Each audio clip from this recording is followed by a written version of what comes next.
You made a couple of much acclaimed movies which won several international awards. Why did you stop making films after that? This medium is it involves so many people, and temporarily because I just wanted to see what the moment the idea comes to my mind, it must be realized immediately. Like a bang, it should be there.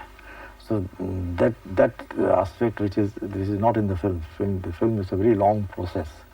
You have to work with so many people, and what you are doing, unless you see in the end product, you won't know what you have achieved.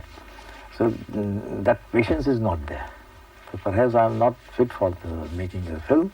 And when I saw the film of Kurosawa and Louis Buñuel, I think they are the great masters of all time. I don't think I would be able to add something to that. You are a great admirer of Satyajit Ray as well, and Ritwik Ghatak. Ritwik Ghatak was a greater filmmaker.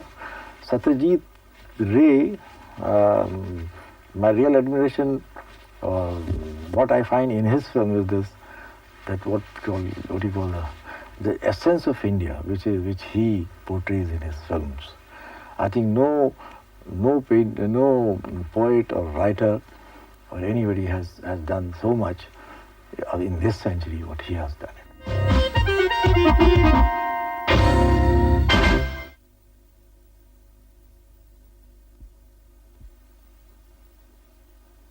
No painter attracts as much flack as Husain does. No painter attracts so much blind admiration. If you listen to three of his most eminent peers, you can see how the range of opinions vary. Whatever praise Mr. Husain got, it is because of the media. Husain, I said it to many people, he's a Bhishampatama of art, who managed to become very big, with his art, and also very weak mind. And he does a lot of mistakes at times. I would describe him in one line: a remarkable creativity, trapped in a desire for popularity.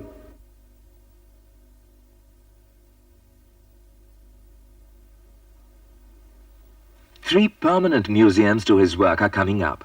One just outside Delhi, Hussain Ki Sarai, opened recently. The others in Bangalore and Hyderabad, and a fourth in Calcutta, are being built. The moving force behind them? Hussain himself. No wonder his peers and his critics call him solipsistic and self-indulgent, a savvy salesman of his own signature line. Tell me, why do you attract so much flack from your peers, from your contemporaries? I think you should ask them. The attacks of gimmickry have kind of multiplied in recent times, ever since you overpainted your canvases in Calcutta for work. I think there was a very positive, message. It's not only I was playing with with material or time. I think that was as much gimmickry. I do not understand, the mystery behind elimination of a work of art in public. I'm that serious what I was doing. We destroy work of art which we do not like in private, not in public. We don't have a bonfire of the bad canvases which we have produced. Whenever there is something new comes out, so people, they take time to understand, to absorb. If Husain is complaining, people could not understand what I did, then I think he's mistaken. Mistaking is wrong to think that people understand. I don't think they understand his work. You held that show called Svetambari, where you showed white cloth throughout with little shreds of paper at the ground. What were you trying to say? For example, the whole school of Impressionism, soon after the Renaissance when it came, so there was a uproar, and people thought it's like throwing colors on your face, and they just walked out of the galleries. And today, you see, it has become a classical, movement which is much respected. So this is always, it happens. And as somewhere I've said, if it has been purely a gimmick without any substance, it won't last 40 years. Mr. Husain, once we were talking and then he told me that the idea was that to show that the press people are not interested in the quality, they are interested in gossips. So that is why he wanted them to have a shock that they are not interested in the work of art or exhibitions or anything. They are interested in more the gossip columns of an artist. When I first heard of it, I was reminded of a childhood joke in which when the students given a subject to write an essay about, the subject was cleanliness.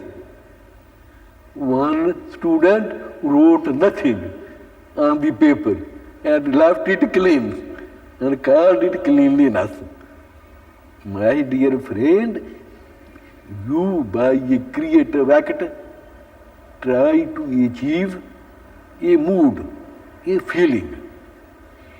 You paint in such a way that a mood of emptiness is created, not by just being in emptiness.